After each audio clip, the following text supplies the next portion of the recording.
Hello લવરિયો, welcome to Shweta Jain official નામની YouTube ચેનલમાં હું તમારા બધાનું સાડી પહેરીને હાર્દિક સ્વાગત કરું છું.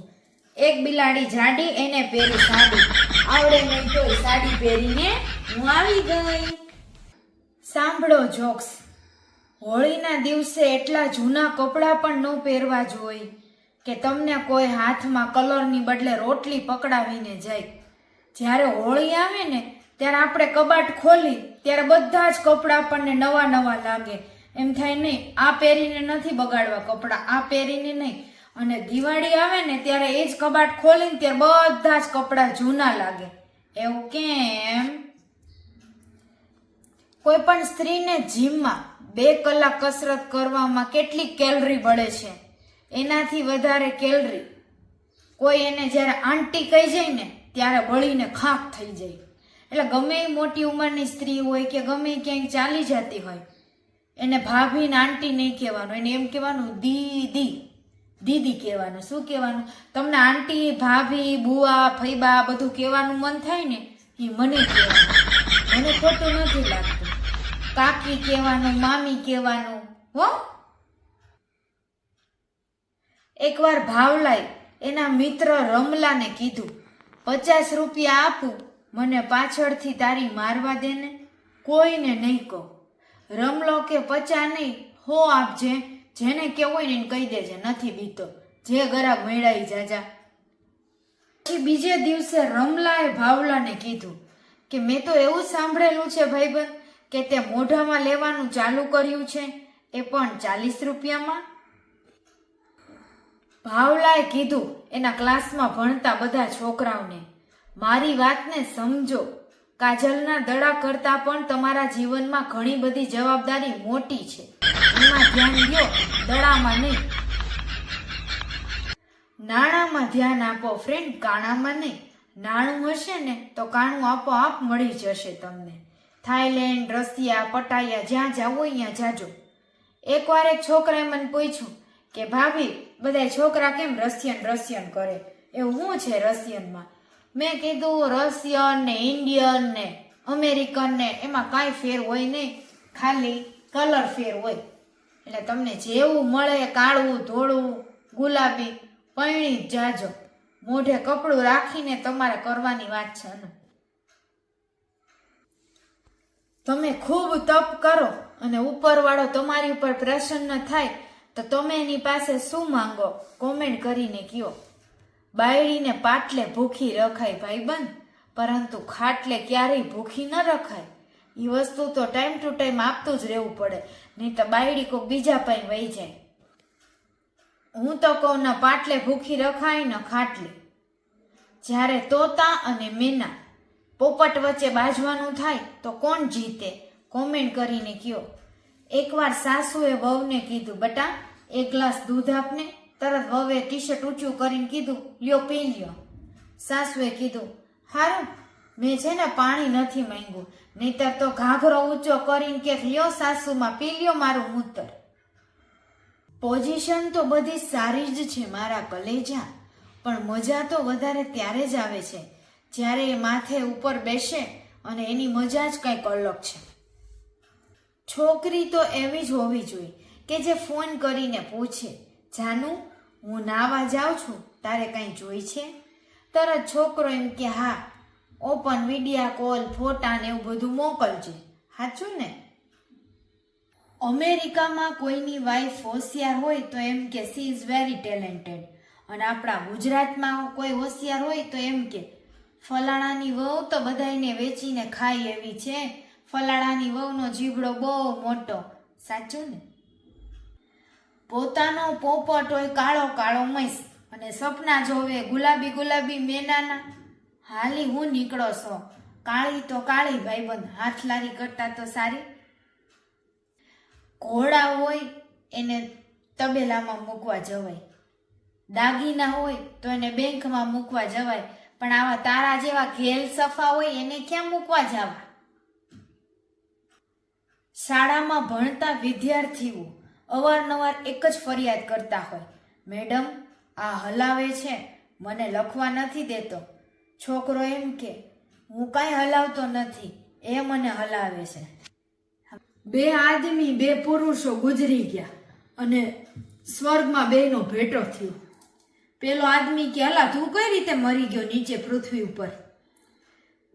તો એલો કે સાંભળ, હું છે ને વધારે ઠંડીથી મરી ગયો. અને તું?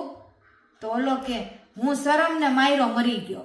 હું મારી પત્ની ઉપર શંકા નાખતો હતો કે તારે કોકારે લફડું છે. એમ કરી કરીને મેં આખા ઘરમાં તપાસ કરી, માને કોઈ મળ્યું નહીં. અને છેલ્લે હું છે ને અગાસી ઉપરથી કૂદકો મારીને આપઘાત કરીને મરી ગયો. ઓલો કે અલા ગાંડા, તારે ફ્રીજ ખોલીને તો જોવું તું? હું એમાં જ હતો અને ઠંડીથી મરી ગયો. તું કૂદકો મારી અને તાર ઘરવાળી જો હેઠે. એકવાર ભગવાને એક દાદાને કીધું કે હવે તમારો બુઢાપો આવી ગયો છે, કર્મના હિસાબે મારે તમને કોઈ પણ 2 ફળ આપવાના છે, એમાંથી તમને જે ગમે ને એક જ મળશે. દાદો કે હા બોલો. ભગવાન કે તમારી ભક્તિ જોઈને હું તમને 2 બીમારીમાંથી એક બીમારી પસંદ કરવાનું કહું છું. જો સાંભળો, એક તો યાદ શક્તિ ચાલી જશે અને બીજું કે હાથ પગ ધ્રુજશે.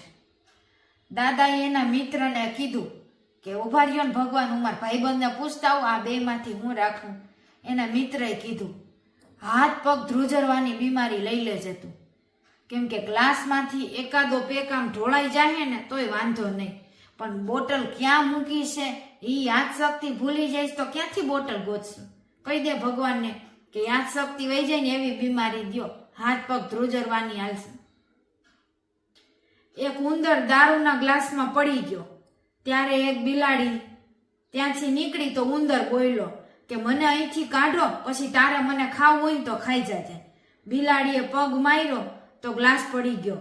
ઉંદર નીકળીને બિલમાં ભાગી ગયો. બિલાડી બોલી, જૂઠા ધોખેબાજ, તું તો કહી રહ્યો હતો કે મને ખાઈ જાજે. ઉંદર હસતા હસતા બોલ્યો, જાણ નારાજ ના થા, ત્યારે હું દારૂના નશામાં હતો. એક ભાઈના નવા લગ્ન થયા. એટલે નવા લગ્ન થાય એટલે એની વહુ રસોડામાં આવે, રાંધવા માંડે, કઈ ગળ્યું બનાવે. તો હલવો બનાવ્યો દૂધીનો અને એમ કીધું રોટલી બનાવો ને શાક તો મમ્મી બનાવશે. તો રોટલી બનાવવા બેઠી, પણ એની ભાઈ કે રસોડામાંથી ટકટકનો અવાજ કેમ નથી આવતો? કેમ કે મારા રસોડાનો પાટલો તો તૂટલો છે. હું પેલા કુંવારા રોટલી વણતો તો ઠાક ઠાક ઠાક ઠાક અવાજ આવતો. આ રોટલી કરે છે કે કોઈ ગઈ? લાવ જોઈ આવું. એ રસોડામાં ગયો ને તો પાટલાના બીજા 2 જે પાયા વધ્યા હતા ને એ એની ઘરવાળીએ તોડીને ફેંકી દીધા અને પાટલો એકદમ આમ જમીન પર રાખીને વણતી હતી પ્રેમથી. તો ઘરવાળો કે આ શું કર્યું? ઘરવાળી કે મને જરાય ટકટક પસંદ નથી. પાટલો હોય કે તમે, હું ટાંટિયા તોડી નાખું. લે શાંતિ થઈ જાય. તે દિન ઘરવાળો કોઈ દી હામું નથી બોલ્યો. ઘરવાળી બોલી ઘરવાળાને, અમારા ગળામાં મંગળસૂત્ર અને માંગમાં સિંદૂર જોઈને લોકો સમજી જાય કે આ પરણેલી છે. તો ઘરવાળો કે એમાં શું નવાઈ છે? અમારા હાથમાં શાકની દૂધની થેલી અને ઉતરેલું મોઢું કઢી જેવું, એ જોઈને સમજી જાય કે આ પરણેલો છે, ભાઈ કઈક ફિટ થઈ ગયો છે. એક ગામમાં સર્કસ આવ્યું. ટિકિટના 100 રૂપિયા રાખ્યા, કોઈ જોવા ન આવ્યું. પછી ભાઈએ 50 રૂપિયા કર્યા તોય કોઈ ન આવ્યું. પછી સર્કસ વાળા ભાઈએ કીધું હાલો ટિકિટ જ ફ્રીમાં. આખું ગામ સર્કસ જોવા આવ્યું અને સર્કસ વાળા પૂરું થયું ને ત્યાં ભાઈએ સિંહ છૂટો મૂકી દીધો અને કીધું કે આમાંથી બારે નીકળવું હોય ને તો 200 રૂપિયા દેતા જાઓ તો જ બારે જવા દઉં, દરવાજા પર બેઠો છું. બધાએ 200 ના 400 દીધા, જીવ બચાવીને ભાગ્યા અને ઓલા સિંહને પાછો પાંજરામાં પૂરી દીધો. એક છોકરી સમોસા ખાવા ગઈ. દુકાનવાળા ભાઈએ 2 સમોસા આપ્યા અને છોકરીએ સમોસા ઉપર ચટણી સોસ નાખીને આખું મોઢામાં નાખવાની કોશિશ કરી. હો સમોસું. એટલે દુકાનવાળા ભાઈ કે સમોસું થોડું નાનું બનાવો, મોઢામાં નથી ઘરતું, આ જોવો છો તોય. દુકાનવાળો કે બેન આ પંજાબી સમોસા છે, પાણીપુરી નથી, આખું એક સાથે ખવાઈ જાય, ક્યારેક તો ટેવ બદલો. ફોનનું બિલ બહુ વધારે આવ્યું એટલે ઘરના સભ્યોએ મીટિંગ બનાવી. પતિ કે મારા માનવામાં નથી આવતું, હું ઘરનો ફોન વાપરતો જ નથી, હું ઓફિસનો ફોન વાપરું છું, મારું નામ નહીં. પત્ની કે હું પણ મારી કંપનીનો ફોન વાપરું છું, હું આ નથી વાપરતી. છોકરો કે હું મારી કંપનીને સ્કૂલનો ફોન વાપરું છું, ઘરનો ફોન ને અડતોય નથી. બધાય ઝટકો ખાઈને કામવાળી તરફ જોવા લાગ્યું. એ શાંતિથી બધી વાતો સાંભળતી હતી.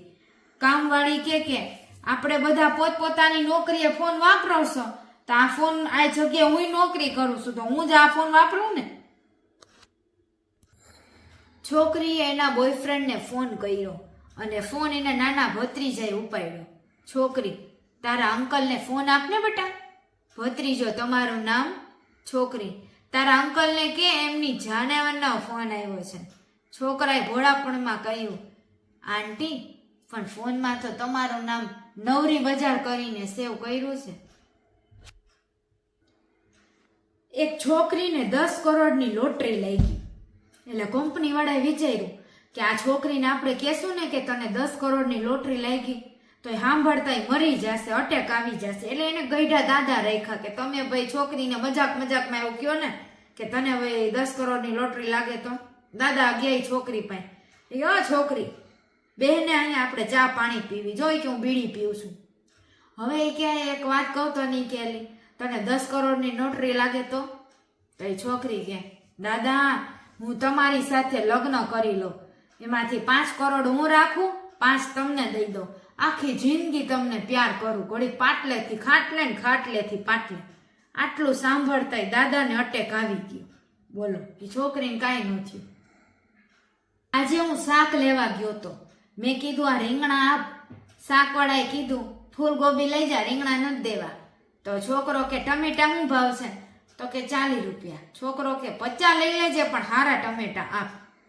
શાકવાળો કે સાહેબ તમે ગમે તે લઈ જાઓ, હારું જ આપીશ, ભાવ પણ બરોબર લગાવીશ, અને હું તમારા ઘરવાળીને ઓળખું છું એટલે તમને તકલીફ નહીં પડે. એકવાર ટીચરે ક્લાસમાં મનિયાને ઊભો થઈને કીધું કે ઊભો થઈ જાય, એક સવાલ પૂછું, સાચો જવાબ દે. ભગવાન છપ્પર ફાડીને તને કરોડો રૂપિયા આપે તો તું શું કર?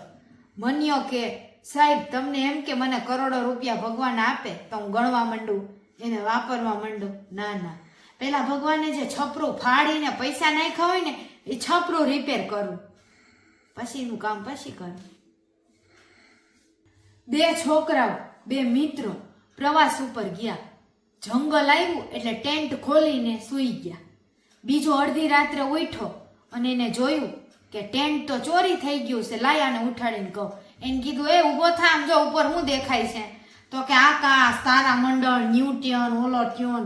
તો કે ગાંડા, એ નથી જોવાનું વિજ્ઞાનના સાલા, જો ટેન્ટ ચોરી થઈ ગયું છે. તારામંડળ ક્યાં? આપણે ટેન્ટમાં સૂતા હતા. બોલો કે હા એ વાત સાચી હો. પછી એકબીજાને ભેટીને સૂઈ ગયા. ટેન્ટ ગયું તેલ લેવા. કથા ચાલુ હતી, અચાનક માઇક ઉપર એનાઉન્સ થયું, ભૂરાભાઈ જ્યાં હોય ત્યાંથી સ્ટેજ ઉપર આવી જાય, એની ભૂરી એનો ઇંતજાર કરી રહી છે. કથા સાંભળી રહેલો ભૂરો ઊભો થઈને એના ઘર તરફ ચાલવા માંડ્યો.